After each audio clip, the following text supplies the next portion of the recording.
5,500 पाकिस्तानी बेटियों के साथ ये जुल्म हुआ है, किस तरह उनको ब्लैकमेल किया गया है, बिनते आदम के साथ ये जुल्म हो रहा है। हम वाकई बेगैरत हो चुके हैं कि उनको माँ बाप पढ़ाई के लिए यूनिवर्सिटियों और कॉलेजों में भेजते हैं और वहां पे इस तरह के बेगैरत लोग जो अपने आप को उस्ताद कहते हैं, मैं समझता हूं कि इनको डूब के मर जाना चाहिए और इन बच्चियों को अपग्रेड करने के लिए, इनकी पोजीशन देने के लिए इनके साथ ये काम किया जा रहा है। अगर उनकी बात नहीं मानी जाती, उनको सप्लियां लगाई जाती हैं। अगर उनकी बात नहीं मानी जाती, उनको मारा जाता है, हरासमेंट और ज्यादा टॉर्चर किए जाते हैं। अब कौन अपनी बेटियों बहनों को इन दरसगाहों में भेजेगा? खैरत है बड़ी चीज, जहां हो तको दो में पहनाती है दरवेश को ताजे सरेदारा। अब ठीक नहीं होते यहाँ पे, हमें ऐसे ही टॉर्चर कर करके फिर मार दिया जाता है। अस्सलाम वालेकुम नाज़रीन, आज की गुफ्तगू जो है वो इंतहाई दर्दनाक गुफ्तगू है, जिसने मैं समझता हूँ कि पूरे पाकिस्तानी कौम को अपनी गैरत का मुजाहिरा करना चाहिए। और अगर मैं समझता हूँ कि इस वाक्य पे भी हम नहीं बोल रहे, तो फिर मैं समझता हूँ कि वाकई गुर्बत का लिबादा तो हमने उड़ा हुआ है, बेगैरती का लिबादा भी हम ओढ़ लेंगे। कि जिस तरह इस्लामिक यूनिवर्सिटी बावलपुर के अंदर एक सिक्योरिटी इंचार्ज जो था, security officer major retired Ejaz Shah ने जिस तरह उससे 5,500 के करीब नाजेबा वीडियो जो है वो बरामद हुई, उसके साथ नशावर अशिया, जिनसियोदियात जो बरामद हुई, और ये बरामद कैसे हुई कि एक बाकायदा गवर्नमेंट के महकमे ने उनको पकड़ा है और उसके खिलाफ एफआईआर लॉन्च हुई है। मगर अफसोस कि इस वक्त तक पूरे मुल्क के अंदर से कोई भी ताकतवर आवाज इसके खिलाफ नहीं उठी। ताकतवर जुर्म करे तो उसको दबा दो, गरीब जुर्म करे तो उसको सजा दो। इसी तरह एक सिंध की यूनिवर्सिटी के अंदर पिछले दिनों हमारी एक बहन ने आप बीती अपनी सुनाई, जिस कौम की बच्चियों के साथ, बिनते आदम के साथ ये जुल्म हो रहा है कि उनको माँ बाप पढ़ाई के लिए यूनिवर्सिटियों और कॉलेजों में भेजते हैं और वहां पे इस तरह के बेगैरत लोग, वो वाइस चांसलर भी बेगैरत है, जिसने इसको वाइस चांसलर लगाया वो भी बेगैरत है, कि इस तरह के लोग जो हैं और वो प्रोफेसर जो अपने आप को उस्ताद कहते हैं, मैं समझता हूं कि इनको डूब के मर जाना चाहिए कि इस यूनिवर्सिटी के अंदर इस तरह के वाकयात होते हैं और इन बच्चियों को अपग्रेड करने के लिए, इनकी पोजीशन देने के लिए इनके साथ ये काम किया जा रहा है। मगर अफसोस है कि इस वक्त वाइस चांसलर बेगैरत ये कहता है कि मेरी एक्सटेंशन होनी थी, तुम्हारी एक्सटेंशन से इसके साथ क्या तल्लक है, और उसने आईजीपी को खत लिखा कि सिरे से ये वाकया ही नहीं हुआ। मेरा ये सवाल है कि अगर ये वाकया नहीं हुआ तो मौके पे जो वो पकड़ा गया उसके खिलाफ एफआईआर हुई है, उसके मोबाइल में से ये सारा कुछ निकला है, कहां है इस मुल्क का कानून?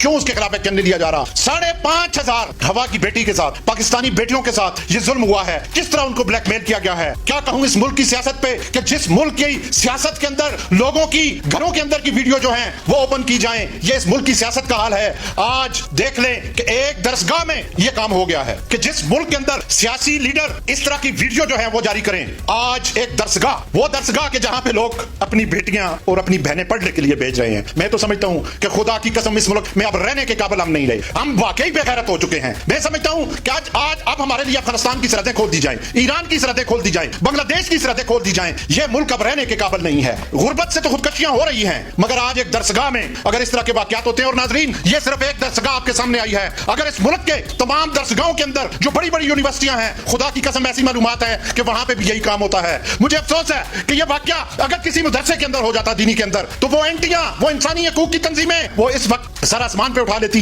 मगर इस यूनिवर्सिटी के अंदर यह वाकया जो हुआ है, मैं समझता हूं कि ये हमारे लिए बाइस शर्म है, बाइस इबरत है। चीफ जस्टिस ऑफ पाकिस्तान इसके ऊपर नोटिस लें। मैं आर्मी चीफ से भी यह मुतालबा करता हूं कि शाह साहब खुदा के लिए कि इस मुल्क की बेटियों की हिफाजत कौन करेगा? अब कौन अपनी बेटियों बहनों को इन दरसगाहों में भेजेगा? जो दरसगाह के अंदर पढ़ाने वाले हैं, जो उनके मुहाफ़िज़ हैं सिक्योरिटी के, अगर वो ये काम करें और ये वाइस चांसलर भी उसमें शामिल हो, तो फिर पीछे कालू इन्ना लिल्लाहि व इन्ना इलैहि राजिऊन रह जाता है। मैं अपने मुल्क के नौजवानों से ये बात कहूंगा कि खुदा के लिए गैरत जगाओ अपनी, बोलो इसके ऊपर। ये बड़े बड़े लोग इसको दबा देंगे बकौल शाहिर कि हम आ बढ़ते हैं तो हो जाते हैं बदनाम, वो कत्ल भी करते हैं तो चर्चा नहीं होता।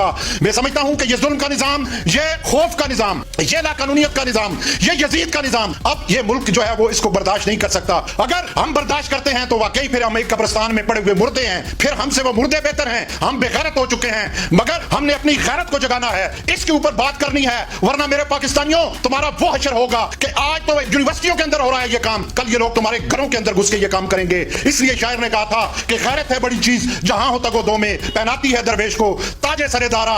इसके ऊपर अगर नोटिस न लिया गया, इसके ऊपर अगर दीनी जमातें न बोली, सियासी जमातें न बोली, और सबसे बढ़कर हमारी अदलिया और चीफ जस्टिस ने नोटिस न लिया, तो मैं समझता हूं कि फिर इस मुल्क के अंदर यह मुल्क रहने के काबिल नहीं है। हमें फिर या तो मर जाना चाहिए या इस मुल्क को छोड़ के चला जाना चाहिए। बहुत बहुत शुक्रिया।